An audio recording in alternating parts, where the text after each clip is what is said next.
ఇప్పుడు చదవబోయే పట్టం పిసనారి ముద్రవాడ ఊరి వెలువల పాడుకోనేరు చెత్త మనుషులెవ్వరు మసలని మారుమూల పుట్ట చాటునలోకైన పోయి త్రవ్వి పసిడి రాతలు పిసనారి ముసలి ఒకడు ప్రతిదినమున వృద్ధుడు పాటు త్రవ్వి మురిసి పడుచుండు బంగారు ముద్ద చూసి పదల మాటున అరియన్న పంచి చూసి తమ్మవక్కడు సర్వంబు దోచుకొని మరుదినమున ముసలివాడు అరువు తెంచి పోయి త్రవ్వంగా బంగారు మాయమయ్యే నెత్తి నోరును లబలబా మొత్తుకొనుచు వల్లు మని ఎత్తి అతడు తగ్గోలు పెట్టే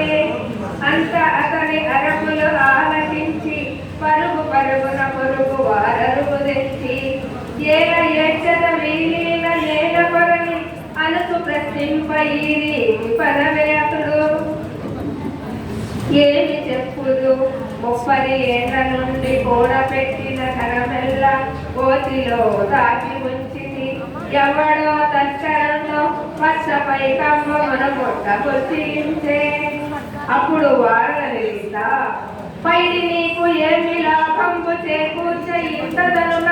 పైడి కల తోటల పెద్ద పండపాతి కాంచుతుందో నిజంబు కాంక్ష తీరా నీతి నీవు సంపాదించిన ధనమును 4 భాగములుగా చేసుకును ఒక భాగం నీవు అనుభవింపు 2వ భాగము దైవారాధనకు ఖర్చు పెట్టుము 3వ భాగము నీవు రేపటి రోజుకు దాచుకును 4వ భాగము దాన ధర్మములు చేయుము